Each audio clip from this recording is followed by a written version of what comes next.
The splendor of the king is in everything. It's Rhyme and Reason 915. Here's your rhyme and reason.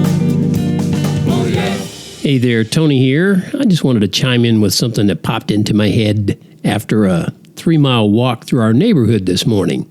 And that's because the many shades of green, the multitude of flowers and all the birds and the bunnies and the squirrels, they were all flittering and scampering around under a bright blue sky, and it just sort of stirred up the word splendor in my brain.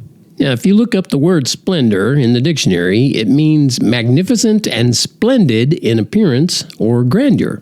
And also, according to the dictionary, it originated in the late Middle English from Anglo-Norman French splendor or Latin splendor, and from splendir, which means shine or be bright. Okay, there's a little splendiferous food for thought for you. And then I'd like you to consider the splendor of the king, but not just any old king, certainly not Elvis the King. I mean the king with a capital T-H-E, king.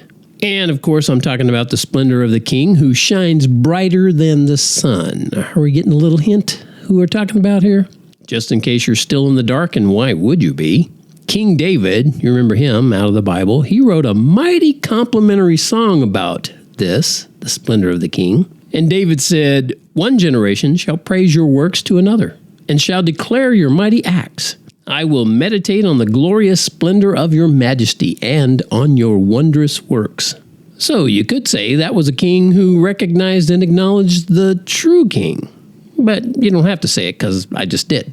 Yeah, David actually wrote a lot of songs about his creator, who happens to be your creator too, and mine. Because David realized there is only one who can speak things that never were into existence. David realized that. I realize that. I hope you realize that.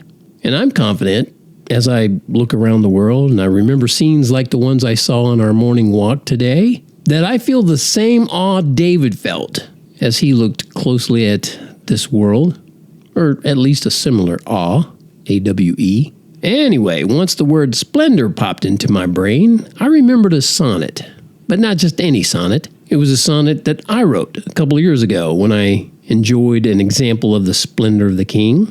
And yes, real men write sonnets, and only a light-in-his-loafer Luddite would say otherwise. And if you're not included in that light-in-his-loafers Luddite group, enjoy this sunset sonnet.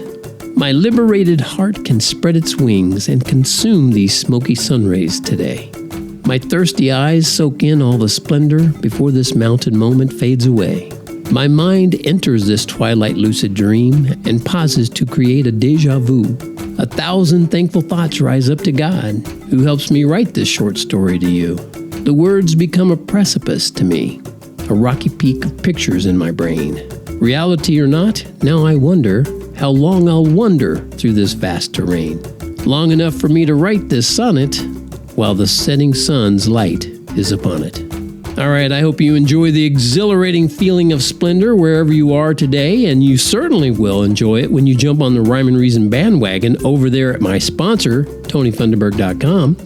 I suggest you don't put it off even one more second. If you haven't already gotten your complimentary goodies from me, that's the easiest way to do it. Just go over to TonyFunderburk.com and put your email address in there, and I'll send them to you right away.